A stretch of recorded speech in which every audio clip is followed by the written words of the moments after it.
ഒരു ചലച്ചിത്രമേള കേരള ഗവൺമെൻറ് അല്ല, ഇന്ത്യ ഗവൺമെൻറ് നടത്തിയപ്പോൾ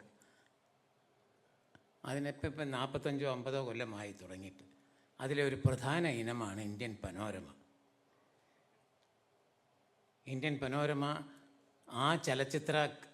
ആ കമ്മിറ്റിയല്ല, അതിന് പ്രത്യേകം ഒരു കമ്മിറ്റി എടുത്ത് ആ കലണ്ടർ ഇയറിലെയോ അല്ലെങ്കിൽ ആ ഫൈനാൻഷ്യൽ ഇയറിലെയോ ഏറ്റവും നല്ല 21 ചിത്രങ്ങൾ തിരഞ്ഞെടുത്ത് പ്രദർശിപ്പിക്കുന്ന ഒരു സെക്ടറാണ് ഇന്ത്യൻ പനോരമ.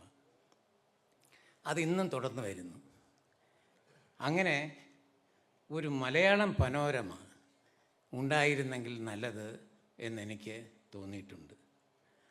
അത് 21 ആകണമെന്നില്ല, 11 ആയാലും മതി. പക്ഷേ ഈ 11 ചിത്രങ്ങളെ പ്രത്യേകമായി കാണാൻ സർക്കാർ മുന്നോട്ട് വരണം എന്നുള്ളതാണ്. ഇപ്പോൾ 200 കോടിയും 300 കോടിയും ഒക്കെ കളക്ട് ചെയ്യുന്ന ചിത്രങ്ങൾക്കും സബ്സിഡി കൊടുക്കാറുണ്ട്, അത് അവരുടെ അവകാശമാണ്.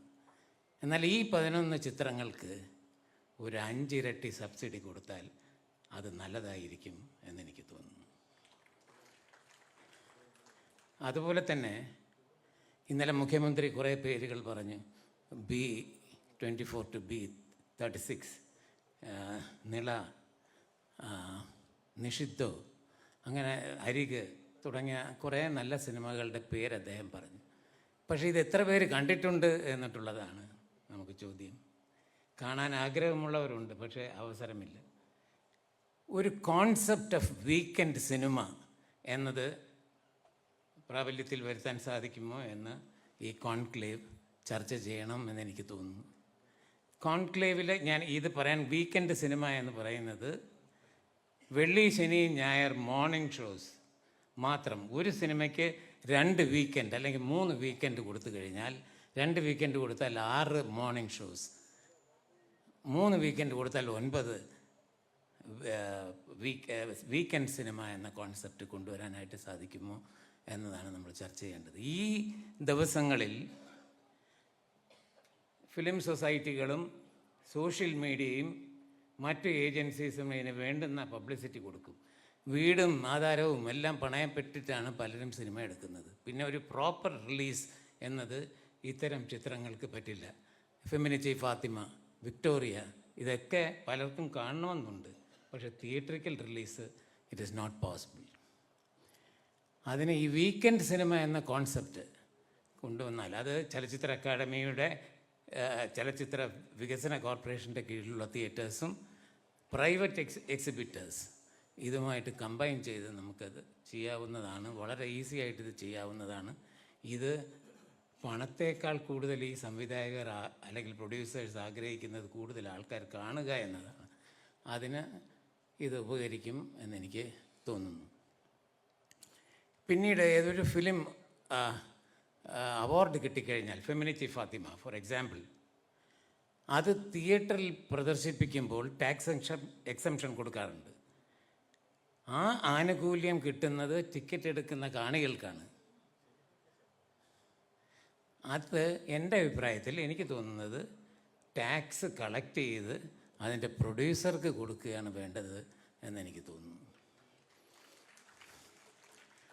ഇൻ്റർനാഷണൽ ഫിലിം ഫെസ്റ്റിവൽസ് ഒരുപാടുണ്ട്. ഈ ചിത്രങ്ങൾക്കെല്ലാം അവിടെ ഈസി ആയിട്ട് എൻട്രിയും ലഭിക്കും. പക്ഷേ ഇപ്പോൾ ഈ ഇൻ്റർനാഷണൽ ഫിലിം ഫെസ്റ്റിവൽസിൽ പോകുന്നത് ഏജൻസി മുഖേനയാണ്. പലർക്ക് പണമുള്ളവർ ആ ഏജൻസിക്ക് പൈസ കൊടുക്കുന്നു, അവരത് ആ സിനിമ പ്രൊമോട്ട് ചെയ്യുന്നു, ഈ മേജർ ഫിലിം ഫെസ്റ്റിവൽസിലെല്ലാം അയക്കുന്നു. Can we think of having a cell for promoting good Malayalam cinema in various major festivals? അത് വളരെ എളുപ്പം ചെയ്യാവുന്ന ഒരു കാര്യമായിട്ട് എനിക്ക് തോന്നുന്നു. ഇത്രയ്ക്കാണ് ഈ ഒരു കാര്യം മാത്രം ഒരു ഫിലിം സൊസൈറ്റി പ്രവർത്തകൻ എന്ന രീതിയിൽ, ഒരു കാഴ്ചക്കാരൻ എന്ന രീതിയിൽ, മലയാളം സിനിമയെ സ്നേഹിക്കുന്ന ഒരാൾ എന്ന രീതിയിൽ എനിക്ക് പറയാനുള്ളൂ. എൻ്റെ ഈ പ്രസംഗം കഴിഞ്ഞു. പക്ഷേ ശ്രീകുമാരൻ തമ്പിച്ചേട്ടൻ പ്രസംഗത്തിൽ പറഞ്ഞതുപോലെ അദ്ദേഹത്തിൻ്റെ അനുമതിയോടുകൂടി അദ്ദേഹം എൻ്റെ അടുത്തൊരു കാര്യം പറഞ്ഞിട്ടുണ്ട് പണ്ട്. ഇതുമായിട്ട് ഈ പോളിസിയുമായിട്ടും കോൺക്ലേവുമായിട്ടും ഒരു ബന്ധവുമില്ലെങ്കിലും ഞാൻ അതും കൂടെ പറഞ്ഞു നിർത്തുന്നു. അദ്ദേഹം പറഞ്ഞു, അദ്ദേഹം ജീവിതത്തിൽ സമ്പാദിച്ചതെല്ലാം സിനിമ എടുത്ത് നശിച്ചപ്പോൾ അങ്ങനെ ഒരു അവസ്ഥയിലാണ് എന്ന് പറഞ്ഞു.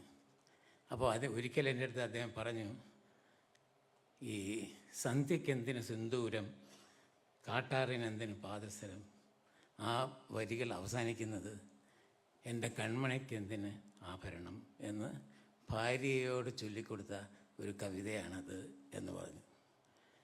ഭാര്യയോട് മുഖത്ത് നോക്കി പറയുന്നു, എൻ്റെ കൺമണിക്ക് എന്തിന് ആഭരണം എന്ന്. അന്ന് രാത്രി അദ്ദേഹം ഭാര്യയുടെ ആഭരണമെല്ലാം എടുത്ത് പണയം വെച്ച് സിനിമ എടുക്കാൻ പോയി എന്നുള്ളതാണ്. നന്ദി, നമസ്കാരം.